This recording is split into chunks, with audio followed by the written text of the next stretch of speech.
A las 12:33 del mediodía del lunes 28 de abril de 2025, España entera se apagó. En cuestión de segundos, las luces se fueron, los trenes se detuvieron, los semáforos dejaron de funcionar y millones de personas quedaron desconectadas del mundo. Fue el mayor apagón de la historia reciente del país. Más de 40 millones de personas se quedaron sin electricidad, sin información y sin entender qué estaba pasando.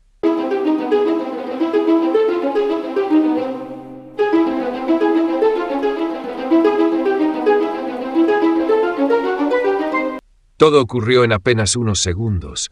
Las pantallas de los ordenadores se apagaron, los ascensores se detuvieron y el sonido de las ciudades quedó sustituido por un silencio inquietante. Desde Madrid hasta Lisboa, desde Barcelona hasta Sevilla, la península ibérica entera quedó paralizada. Solo se escuchaban sirenas, claxones y las voces de la gente preguntando qué había ocurrido. Las primeras informaciones fueron confusas. Las radios que aún funcionaban con batería hablaban de un fallo generalizado en el sistema eléctrico ibérico. Se pedía calma, pero nadie sabía cuánto duraría ni por qué había sucedido. Lo cierto es que por primera vez en décadas, España entera quedó prácticamente a oscuras. El apagón comenzó por una caída repentina de la frecuencia eléctrica. En el sistema energético la frecuencia es como el pulso del corazón. Si baja demasiado o sube demasiado, el cuerpo colapsa. Ese día, algo falló en la red de transporte de alta tensión y una serie de desconexiones automáticas provocaron un efecto dominó.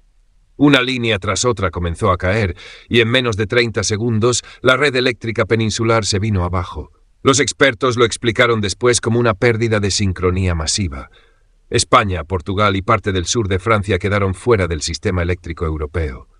Y en ese instante, el país moderno del siglo XXI se vio de repente en silencio, sin energía, sin internet, sin comunicación. Las consecuencias fueron inmediatas. Miles de personas quedaron atrapadas en ascensores y metros. Los hospitales activaron sus generadores de emergencia, los aviones tuvieron que retrasar vuelos, las tiendas, los bancos y las oficinas cerraron. El tráfico se volvió caótico y los semáforos apagados convirtieron cada cruce en un peligro. En las redes sociales, cuando por fin algunos lograron conectarse, comenzaron a circular rumores. Unos hablaban de un ciberataque, otros de un sabotaje o de una tormenta solar. Pero con el paso de las horas, los técnicos de Red Eléctrica de España empezaron a descubrir la verdad. No había sido un ataque, ni una acción humana directa. Había sido una concatenación de fallos técnicos, una combinación perfecta de factores que desestabilizó toda la red. En los últimos años, el sistema eléctrico español había apostado cada vez más por las energías renovables. Eso es positivo para el medio ambiente, pero también supone un reto técnico. Las centrales solares y eólicas no generan la misma estabilidad que las nucleares o las térmicas, que aportan lo que se llama inercia eléctrica. Sin esa inercia, la red se vuelve más frágil ante cualquier desequilibrio. Y eso fue exactamente lo que ocurrió aquel 28 de abril. Un pequeño fallo en una línea de transporte coincidió con un pico de consumo y una baja respuesta de generación síncrona. El sistema trató de compensarlo, pero el equilibrio se rompió. Lo que debía ser una simple desconexión regional se convirtió en un apagón total. Durante las siguientes horas, las ciudades vivieron escenas de otro tiempo. En algunos barrios, la gente salía a los balcones con velas, otros intentaban cargar sus teléfonos en coches o generadores. Los hospitales se mantenían gracias a los sistemas de emergencia. Los supermercados no podían cobrar, los bancos no podían operar y las estaciones de tren quedaron completamente bloqueadas. El restablecimiento fue lento y muy cuidadoso.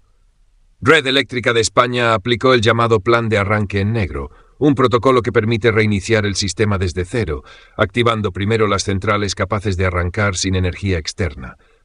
Desde ahí, poco a poco, se fue reenergizando el país. Algunas zonas recuperaron la luz a las pocas horas, pero en otras, el apagón duró hasta entrada la madrugada del día siguiente.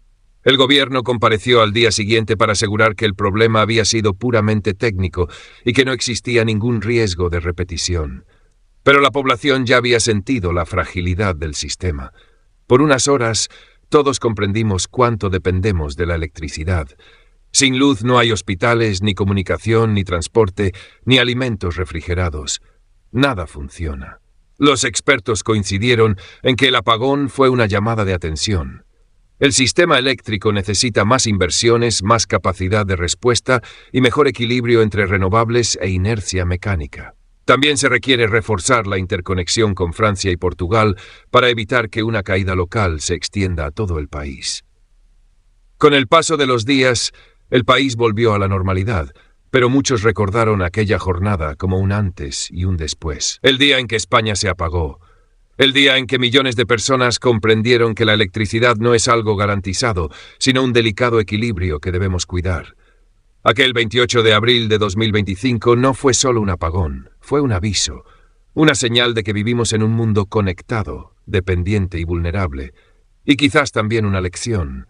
Solo cuando la luz desaparece, aprendemos realmente a valorar lo que significa tenerla.